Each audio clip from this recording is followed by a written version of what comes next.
Pinas Outsider, welcome back to our channel.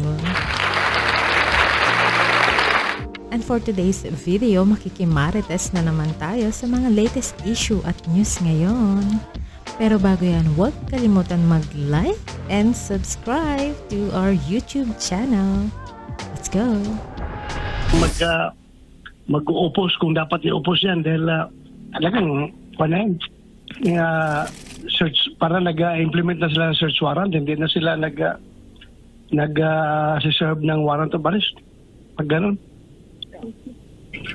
And General, naging pahirapan din pati yung pagpasok ng mga pagkain. Biruin mo, nabanggit mismo, na-record din natin to, na pwedeng lumabas pero pag papasok ka raw, kailangan pa ng court order bago ka makapasok. Yung mga missionaries po ng Kingdom of Jesus Christ, dyan na po yung tirahan nila sa KOJC. Kumbaga, bago makapasok sa kanilang tahanan, kailangan pang kumuha ng court order at ipagpapaalam kay General Torre. Kalokohan yan, Admar. Hindi na yan pwede. Martial law na yan.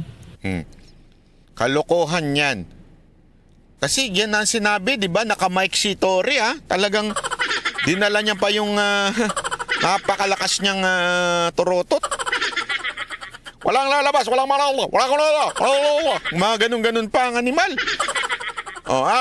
Yung gusto lumabas na. Pero hindi ka makapasok.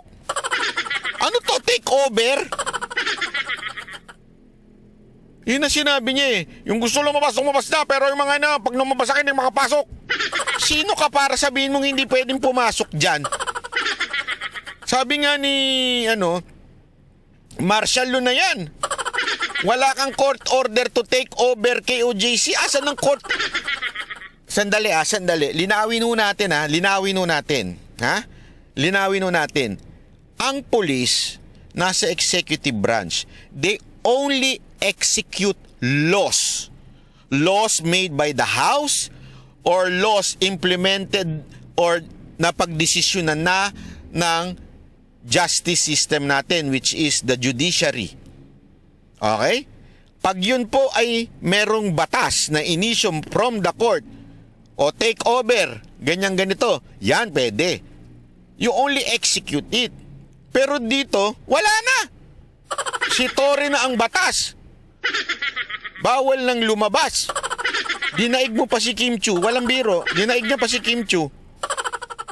Kaya nga sabi ni dito ni Bato, wala na, martial law na yan.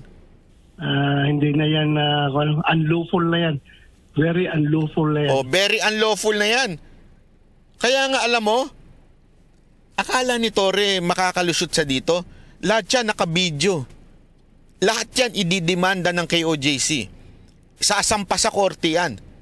That's illegal. Illegal po yan. Akala niya kasi makakalusot siyang ganyan Pag sinampa mo sa korte yan, yari ka dyan. Torre, akala mo makakalusot ka? Ngayon, manalangin ka, Torre, na makuha mo talaga si Pastor Kibuloy para at least may pera ka. Sa tingin ko, Torre, you are motivated by money. Tanda mo, Torre, for the love of money is the root of all evil. Yan talaga. You're motivated by money, by the reward. Kung sino man at saan mang galing yung reward na yan. Nabalita nga natin, di ba? Milyon-milyon na reward manggagaling sa Amerika. Bago ba yan? Hindi. Kay Marwan, ganyan din, di ba? Amerika, kaya atat na nilusob yun nang wala na sa plano kasi nilusob yun dahil atat para makuha yung reward. Sa tingin ko, ganyan na nangyayari dito kay Torre. Opinion ko lang to Sa tingin ko, you are motivated sa love of money. Torre, that's the truth. Ngayon, akala mo, makukuha mo. Kung makuha mo, swerte ka dahil meron kang pension forever. Pero pag hindi mo nakuha, sigurado ako sa'yo. Wala kang pension. Dahil ididemanda ka. At yan, napakakitang-kita yung pruweba. Bawal pumasok. Ano ka? Sa'yo yan? Kailan pa nag-isayo ang KOJC? Ang kapal ng mukha mo. turuhin lang natin, very unlawful yan yung ganyan na sistema, ganyan na pamamaraan. Very unlawful. Sabi nito isa, nangitim na sa mukha sa kakahanap ng, hindi ho 10 million. 10 million, yun lamang po sa Pilipinas. Pero yung reward ng Amerika, alam ko umaabot ng 100 million peso. Okay? Hindi ko lang alam kung ano exact amount kasi into dollar yun yung ibibigay ng Amerika So, naku po, delicates talaga. O, di ba? O. Lawful yan. Opo. Batay po sa mga panayam namin, sa mga nag-o-observe doon sa legal din namin sa KOJC, Senador Bato, nag-split ito. May mga teams ito nakadedicate. For sure, alam na nila kung saan ang kanilang pupuntahan ng mga gusali doon sa mismong area. Pero ang napansin po ng mga... Ayan, sabi nito isa, $2 million from the US government. So, 120. Naku, grabe. Sabagay, kung meron ka nga namang 120 million, kahit wala ka ng pensyon, buhay ka na niyan. Diba? Ano sa tingin nyo? Missionaries natin na doon, after ng isang team na makapunta sa isang lugar, yung isang team na naman, same pa rin na lugar yung kanilang binubusisi. Di po ba, kung magkakaroon ng teams, Ito yung mga nagsasabing KOJC should file a Supreme Court petition for writ of amparo. Matagal na pong nagsampa ho ang KOJC, nag-aantay na lang po ng desisyon. Ubaya mo talaga doon kung hahalughugin nila. Pero ang nangyayari, after na mahalughog ng isa, babalikan na naman ng isang team. So kumbaga sa isang lugar... Sigurado ba siyang ibibigay sa kanya yung pera? Yan. Alam mo, eto mga kababayan Mga kababayan, makinig kayong mabuti. Sa kasaysayan sa kasaysayan ng mundo, sa sibilisasyon, yung mga greedy na tao, akala nila forever makukuha nila. Hindi nila alam yung mga greedy nag-aaway-away. At hinahayaan nyo ng Panginoon yung kasalanan nila kainin sila. Hindi nyo mapapansin nyo yan sa Biblia. Marami ho sa history dyan sa Bible o sa Old Testament. Bakit hinahayaan ng Lord yung mga ganyan? Para kainin sila ng kanilang kasalanan. It eventually that would lead into repentance. But, unfortunately, or hindi man magandang nangyayari, talagang yung iba sa kanila, they will not repent. Nalululong na sila doon, nagiging greedy na sila, at kaya bumabagsak yung mga kingdom o sibilisasyon. As a matter of fact, nasa kasaysayan ho yan, na ang daming kingdom ang bumagsak dahil akala nila they are all power. Eventually, sobrang greedy na nila dahil meron na silang pera. Kasi, alam nyo, that's the deception of money. Ang deception ng money, akala mo kasi pag nakuha mo na yung certain amount, happy ka na. Pag na certain fame, nakuha mo na, happy ka na. Panoorin nyo yung mga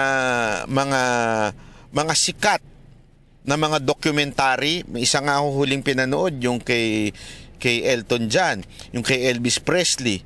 Makikita nyo, lahat ng ginusto nila noon, una natutuwa sila, sumisikat sila But eventually, akala nila nung nakuha na nila lahat yung kanilang makukuha, some of them, they became greedy, more greedier every day of their life. Depressed. Kasi nga, yan ang problema sa tao. Ang akala ng tao, pag na-attain mo na yung ito, level ng fame mo, level ng pera mo, it will satisfy you. It will not. It will not. Kahit anong pera pa yan. Kasi yan ang that's how Satan deceive people. Satan would deceive people by saying, pag nakuha mo na to, pag meron ka na nito, masasatisfy ka, happy ka. Hindi alam ng tao, human being, including me, na ang tao never yan masasatisfy until God satisfies them. Tandaan natin yan. Until the Creator will satisfy you, you will never be satisfied. Only the Creator can do that. Ikaw naman, maaakit ka, matetem ka, dahil ang demonyo bulong ng bulong yan. Alam mo, yung kapitbahay mo may ganitong motor, oh. Pag meron ka na yan, masaya ka na rin. Nakabili mo yung motor. Gusto kong pa ulit bumili isa. Parang ikaw yung banat baya. Minsan. Totoo yan. Yun naman yung asawa nung kapitbahay mo. Kita mo? Ang hot nung asawa nung kapitbahay mo. Ikaw, losyang na yung asawa mo. Pagka nagkaroon ka rin ng hot na jowa, naku po. Happy ka na sigurado sa buhay. Tiba-tiba ka na. Jackpot! Anong ginawa mo? Nagkabit ka. Na feeling mo, masasatisfy ka, magiging happy ka. Ano nangyari? Lahat, lalo lang nasira ang buhay mo. Tama, mali. Kesa na naging happy ka sa buhay mo, na-stress ka. Lalo ka tuloy bumagsak. Di ba? Ganyan ang demonyo eh. Akiting ka, may pera ka ng ganito. Naku po. Alam mo, para mas happy ka dyan, i-invest mo yan. Pag in-invest mo yan dito sa ganitong crypto. Siguradong kikita ka malaki. Pag kumita ka na malaki, para ka ng we kilo money. Ganun ka na. Akala mo naman, happy ka. Pag invest mo, di ba? Dahil sa pagiging greedy mo, akala mo yayaman ka talaga. Nawala. Yaktay ka ngayon. Kasi nga ang demonyong ganyan mag-deceive eh. Di ba? Ganyan mag-deceive ang demonyo. O akala mo forever na yan. Pero eventually, hindi pala. Kaya nga sinasabi natin dito, lagi mo nating tatandaan, Tore, makinig ka mabuti. Marami na ang dumaan sa pinanggalingan mo. They really thought magiging happy sila forever. Pag nakuha nila to. But eventually, sa kasaysayan, bumagsak sila at nasira ang buong pamilya nila. Wala akong biro. Ganyan na nangyari sa mga general na nagpakatikas noon. Asan sila ngayon? Andoon. Inuuod. Ikaw buhay pa, mukhang hindi naman sa pero diba, buhay ka pa pero mukha ka ng wala akong sinabi. Tandaan mo yan. Yung mga feeling untouchable nung unang panahon. Sino yun? Hindi ko na lang papangalanan kung sino. Asa na ngayon? Wala na, inuuod na. Diba? Ikaw ang aga naman. Diba? Huwag ka naman sanang pissed bad yan. Hindi, kaya nga you never decide that. Yung ganyan. Ano ang the best mong gawin? You serve the people. Yan ang true satisfaction. Serve the people, help the people. That's true satisfaction. You know why? Tore? Because it is God who will satisfy you. Bakit? Sinabi niya yan eh. It's better to give than to receive. It's not just about money. Ibig sabihin, mas mabuti pang palabas ka, tumulong ka, magserbisyo ka, kaysa ikaw ang pinagseserbisyuhan, kaysa ikaw ang pinaghahangaan, nire-respeto, ikaw mismo rumespeto ka. Ano sabi ng Panginoon? Siya na ang bahala sa iyo. Ikaw ay pagpapalain na. Yung puso mo, yung satisfaction ng heart and soul mo, masasatisfy. Bakit? Yung lumikha sa iyo ang nagsabi niyan. Ba't ayaw mo sumunod? Again this is not about Pastor Kibuloy only. This is about you bilang isang police general na supposedly you serve and protect the people, you're not doing it. Diba? Yun ang totoo eh. You're not doing it. Maraming beses, iba't ibang team yung maghahalughog. I am running out of reasons na, Admarno, kung paano natin justify yung kanilang ginagawang mga actions na ganyan. Wala na akong maintindihan pa nga rason na pwede nating ibigay para sa mga action na ganun. Sabi naman ito ni Mildred Padilla, Attorney Sal Panelo said interview that SC acts quickly on petition for a writ of amparo. So he's surprised that KOJC, uulitin po natin, sinagot na po yan kanina paulit-ulit ng mga taga KOJC. Ginawa na po nila yan. Huwag na po sana tayo paulit-ulit. Ginawa na po nila yan. Okay? Inaantay na lang po nila ang desisyon. Paulit-ulit na po. Ha? Mga ma'am, mga sir. Rhea Hong Kong, maraming salamat po. Ha? Naging torete si Torre. Sana may magandang balita na bukas ala ng gulusap. Naku, malabo yan. Okay po, sana po paulit-ulit ha. Kasi kanina ko pa nakikita yung writ of power. Ulitin ko po, matagal na po nilang sinampayan. Okay? Matagal na po nilang sinampayan. Matagal na po nilang sinampayan. Matagal na po nilang sinampayan. Okay? Okay na po. Baka may mga katanungan si Coach Oli. Ako, Brother Admar, ako'y hindi ko maintindihan. Ito, bago ako magtanong kay Senator Bato, kasi napakawalang sistema nila. Alam niyo kung bakit? Kasi 4 na beses akong umakyat hanggang 4th floor dahil sumama ako sa search ng Jose Maria College. So umakyat ako doon, bumaba, tapos may umakyat na naman, tapos may bumaba, may umakyat na naman. Tapos ito si... Nag-exercise lang sila, Coach Oli. Regina Constantino, maraming salamat. Uy, 30 mansa rin na namin ni Madam Cristina, oh. Ay, Cristina. Regina. Uy, Cristina. Sino yung Cristina na yun? Regina po, Regina. Wala po akong ex na Cristina. Torre, hindi ko maintindihan kung only lies o only raid ang gustong gawin o only search. Kasi napasok niya na, gusto niya ulit, pinasok niya ulit. Sabi ko, wala. Sabi nitong isa, magaling ka pala, dapat ikaw nagsalita sa Senate hearing para ipagtanggol sila. Sayang naman binayad sa social media ka lang magaling. Pakisabi kay Bato, imbitahan ako. Ako talaga magtatanong kay Torre. Hindi, walang biro ito. Prepared ko na nga yung tanong eh. Pag ako inimbitahan ni Senator Bato, Your Honor! Your Honor! Di talaga, tatanungin ko talaga si Torre, walang biro. Pakisabi kay Bato, Senator Bato. Ha? Wala kayong sistema. Wala ba kayong training kung paano kayong magse-search? Senator Bato, ganito ba talaga kahina ang intel nila or wala talaga silang sistema? Kasi po, ang gulo po ang gulo. Kasi bakit pa magsasama si Torre ng mga tao niya kung hindi naman niya pagkakatiwalaan yung tao niya? Napuntahan na ng tao niya ilang beses, ilang grupo napuntahan nila. Pupuntahan din niya. Di sana, kung wala siyang tiwala sa tao niya, siya na lang ang pumunta. Napakagulo po. Wala sa ayos Wala, takot isipin dyan. niyo, kahapon pa sila. Dali. Kaya siguro, kaya hindi, sa tingin ko kasi sinasabi ni Coach Oli, umiikot-ikot daw si Torre, paikot-ikot. Ibig sabihin, napunta niya na ng tao niya, uulitin na naman niya. Feeling ko wala siyang tiwala dun sa mga tao niya kasi yung mga tao niya, yung mga pulis dyan, pagod na, gutom na. Yung mga pulis niya, hindi daw napapakain. As in, para bagang ginawang alipin yung mga pulis. Kaya tuloy sinabi niya, baka hindi na gawin yung trabaho. Kaya siya mismo, umiikot-ikot na. At saka, alam mo kanina, nakita ko, kulang na lang umiyak siya Hindi, totoo.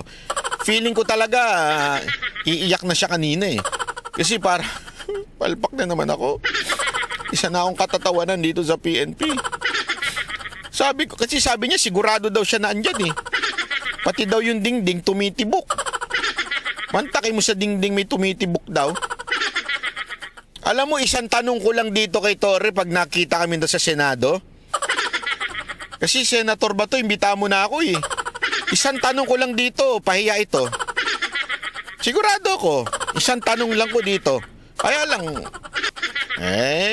sana maimbitahan ako. Pero, wala Po, puntahan kayo ng pulis sa bahay ninyo. Tapos diyan na matulog. Yung isa nga nahuli pang naninigarilyo. Bawal po sa Davao yan. Ako? Pulis ka, naninigarilyo ka. Naku, Ganyan po sila kadindi. si Jay Guevara nga nilulunok na lang yung usok Nakita nyo naman ni Garillo si Jay Guevara dyan sa KOJC? Hindi niya na sinisindihan yung sigarilyo. Ginunguya na lang niya, kinakain na lang niya. Para talaga magkanikutin siya. Kung hindi naman, sisindihan niya, tapos ilalagay niya sa loob, yung parang mga Ilocano. Mga ganun. Tapos nasa loob lang. Tapos ito, mahuhuli mo na ninigarilyo. Diba, Spencer? Mga balasubas no? Bastos Buti talaga, hindi si President Rodrigo Duterte ang mayor dyan. Kung hindi, napakain sa kanya sigarilyo. Matutulog ka na. Hindi natin alam kung saan na umiihi yan Sa laki kasi ng ng compound, baka mamaya dyan na umiihi yan. Saan padudumi ang mga yan? Diba? I mean, Senator... Mga sasalawal siguro nila. O kaya mga nakatampon sa mga yan, para dun sa loob lang naiip. Grabe. Gago! Pato, tama ba yung sistema ng mga pulis na yan? Hindi na talaga. Hindi na. Wala na sa hulog yan. Grabe, na ano tuloy si Senator Bato doon. Parang pinagsabihan ni Coach Oli. Senator Bato, tama pa ba yan? Paalala lang, Coach Oli, si Senador Ru yung kausap ninyo. Wag naman masyadong Hindi, masyadong mainit ang ulo nito ni ni Coach Oli Senator Bato, tama ba yan? Galit Wala na sa hulog yung mga ginagawa nila. Makakasa ba tayo sa... Kailang beses pa bubang kailangan i-search? Ayan na naman. Kasi balik-balik na Daan-daan lang! Nakakasagasa ka na, Coach Oli. po sila sa isang lugar. Hindi nga dapat mag-search dahil nga Mamaya ayaw niya makipag-ride sa atin. Sabi pa naman ni Senator Bato, magra-ride sa atin. Pinagalitan mo na. Huwag mo naman pagalitan. warrant lang naman yung service of warrant lang yung kanila. Tao ang hinahanap. Search niya. Oo, hindi na pero sige na, pinagbigyan na nga sila, pinag-search na sila, pabalik-balik pa. Anong ibig sabihin yan? Ayaw na talaga umalis nila dyan, siguro. Ito yung Senator Bato, maiksing tanungan lang, no? Siguro, kung makita nila dito si Pastor, Hindi pa pala tapos yung tanong mo. Nakatatlong tanong ka na. Coach Olio. tingnan nyo kung tama ako, hulihin nila.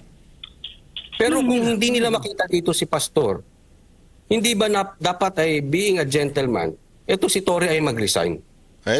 Dapat ikaw, Coach Oli, pumunta sa Senado. Hindi.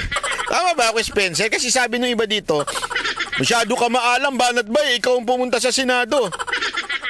Kung mas maalam ako, mas maalam ito si Coach Oli. Mas maraming alam Pinapagalitan na si Senator Bato, dapat ikaw, Coach Oli, yung pumunta dyan sa Senado. Ikaw magtanong ng ganyan. Kasi ang laki pong bulilyaso nito Dapat meron kang at least reasonable na andi dito si Pastor Kibuloy. Nakailang search na sila. Paano kung hindi nila matagpuan? Hindi ba siya dapat may kahiyan na magkusang loob na mag-resign? Senator Bato? Nasa kanya yan. Nasa kanya yan. Kung nakikita niya kahiya-hiya na, dapat umalis siya. Nasa kanya yan, decision. Pero Grabe para talagang dinaig pa martial no? Mantakin mo ganyan na Davao ngayon Ang payapa sa Davao naging ganyan. Grabe naman. kung meron pang nag-utos sa kanya, higher up sa kanya na nag-utos na dyan ka, gawin mo pa yan, ganito pa, gawin mo. So, sumusunod lang yan ng order galing sa taas. Senador, bago lang si Ka Eric, isingit ko lang, may kaugnayan dito sa mga pulis. Kasi meron din kaming mga pulis na nasa loob dyan ng compound. Hindi lang sila, ayaw lang nila magpabanggit ng pangalan. Una, ang isa sa mga reklamo talaga nila. Sabi nitong isa ni Aurelia Mendoza, Banat Bay, kayo mga banateros, ibang vlogger, mag-ayos na kayo, isa lang naman ang pinaglalaban ninyo. Yan, kita nyo, ang nangyari sa Davao. Masyado kayo mataas ang ere nyo. Huy! Maayos po kami ng mga vlogger. Sino ba sinasabi mo? Aurelia Mendoza. Maayos kami ng mga ibang vlogger. O kung baka naman ang tinutukoy mo yung mga scammer, hindi kami makikipag-ayos sa scammer. Ikaw ba, Aurelia Mendoza, makikipag-ayos ka sa mga kriminal dyan sa inyo? Hindi, halimbawa lang, Aurelia Mendoza, sabihin ko sa'yo, makipag-ayos ka nga dyan sa kabit ng asawa mo? Makikipag-ayos ka? O, di ba hindi ka makikipag-ayos sa kabit ng asawa mo? Pero makikipag-ayos ka doon sa mga kapitbahay mo. Kasi kapitbahay mo sila. Kami po mga banateros, ayos kami doon sa mga vlogger. Yung mga legit na vlogger. Pero yung mga scammer, hindi kami makikipag-ayos sa scammer. Scammer nga, gusto mo makipag-ayos kami. Eh para mo na rin sinabing, Banat Bay, baluktutin nyo na prinsipyo nyo. Gumawa na rin kayo ng scam. Diba? Huwag ganun. Kami pong mga vlogger, yung mga lehitimong vlogger na katulad namin, hindi man kami agree dun sa iba. Kami po ay walang ako ang dami kong hindi kinagrihan sa ibang mga DDS vlogger, pero wala kaming problema. Yung mga legit, ha? Pero yung mga scammer, no talaga sa amin yun. Scammer nga eh, pabihira naman. Ba't namin na makikipag-ayos sa scammer? Nila, yung last kain nila kanina pa pong madaling araw. In fact, marami din ako mga message kamag-anak ng mga pulis na andyan mismo sa loob. Biruin mo, alauna pa ng madaling araw, itlog lang. Sabi nito isa, Banat Bay, tagal mo mag-live na miss kita. Ano nangyari sa'yo? Kinain po ako ng kama. Hindi, para sa mga nagtatanong dyan, ha? Kanina pa po nagtatanong, naintindihan ko naman, baka kakapasok nyo lang, tapos biglang, si Banat Bay, buhay na, ganon. Nagkasakit po ako ng bongga. Mga nakasampung ganito na po ako para lang makarelieve. Okay? Kaya ho ganun. Tinamaan ako ng malupit na sakit. Lang ang nakain, no? Kanina lang natanggap ko yung mensahe. Meron din mga nakausap yung ilan sa ating mga missionaries dyan. Tinatakot sila na it's either kung hindi sila susunod sa utos ay doon sila. Basahin natin to. Ano po reaction ni Mayor Baste? Pumunta po ba siya sa KOJC? Paano po magpasipan ng situation para masabihan ng mga pulis? That part I really don't know. Okay? Actually, tinatanong ko nga sila eh. Sabi nila hindi daw pumunta at hindi pa ata nagbibigay na pahayag. I don't know kung ngayong oras na to habang nagla-live ako nagbigay na siya ng pahayag. Sabi ko nga, dapat talaga yung mga kaalyado ay magbigay ng i-condemn itong nangyari. Okay? Wala ho ditong Duterte ka o hindi ka Duterte. Dapat to, yung maling ginawa ni Torre ay kondinahin. Ulitin po natin, wala ho ito sa kulay. Dapat ang mali ni Torre kondinahin. At bilang mayor ng Davao City, dapat nangunguna dyan si Mayor Baste. Inaantay ko po yung kanyang, tulad ninyo, inaantay ko rin po ang kanyang statement tungkol dito. Sigurado po ako, nagtatanong na, etong si mga Duterte ho, napaka-ingat po niya magsalita, lalo na sa mga legal na mga usapin. Sigurado ako nagtatanong yan sa kanyang legal kung anong statement. Meron na pong statement si FPRRD kanina. Yun na nga. Napaka-importante kasi ng legal na statement dito. Hindi pa pwedeng basta-basta lang. Okay? Sa Sulu, designate or di kaya ay tatanggalin sa... Ayan. Tama yan. Nag-usap na daw si Atty. Torion at si Mayor Baste. Malamang sa malamang, meron na silang pinag-usapan, pinagkasunduan kung anong gagawin. Hindi lang po, napanood ko yan I think it was TV5 na nagsabi niya na meron ng usapan si Atty. Torion at si Mayor Baste. I just don't know ako ano yun. Okay? So antay na lang po natin. Serbisyo. Wala po bang choice ang isang pulis kung tingin niya mali yung mismong operation? Hindi po ba siya pwedeng humingi ng na sa iba na lang? Ano po bang patakaran po dyan, Senador? Meron man tayo mga internal bodies na mag-address ng mga reklamo ng kagaya niyan. Mayroon man tayong IAS, yung Internal Affairs Service. Pwede nila reklamo, pero alam mo, sa isang pulis talagang napakahirap kalabanin yung nasa taas. Kahit na kahit na ayaw na sa kalooban mo, wala ka. Alam mo, nalulungkot ako sa nangyari dyan. Ang ganda-ganda ng... alam ko, yan yung inikot-ikutan namin. Ang ganda-ganda niyan. As hihigaan mo lang ng ganyan. Napakabastos talaga ninyo. Sorry pero it's a sacred place for people of KOJC. Respetuhin naman natin. Napaka, ano ninyo, very unprofessional itong kapulisan natin na nagpunta dito para kayong mga sanggano, mga tulisan ba kayo? Ang magagawa ko di sunod ka na sunod. Otherwise, umalis ka sa serbisyo kung hindi ka susunod sa order nila kahit alam mo na bordering to illegal orders na yung pinapagawa sa'yo. So, napakahirap talaga sa isang ordinaryong police yung sitwasyon na yan. Nandoon yung ibang mga aircraft at mga sasakyan, mga sasakyan po ng KOJC. Meron ding nagbabantay doon ng mga missionaries at nakaabukas yung kanilang camera. Ang nangyari, Sabi ni Garsky, pag nag-raid sila, binababoy nila lahat ng lamesa namin dati ginawang ashtray ng mga pulis. Bastos no? Wala talaga. sinermonan pa sila ng mga pulis kasi sila daw ang nanggugulo. Ang sadya lang naman ng mga missionaries doon, madokumentuhan lahat ng kanilang mga ginagawa, no? Lahat maging transparent ang lahat po ng ginagawa. Masama po ba na habang nagsisearch sila, nakabukas po yung mga camera po namin, Senador, dahil sa dami nila at andun pa rin yung pangamba na posibleng hindi na sila magiging pulis, kundi magsasaka, magtatanim ng kung anumang ebidensya or kung anuman ang kanilang masamang gawin po doon sa lugar, Senador? Dapat lang gawin yan. Dapat magmamatsyag kayong lahat.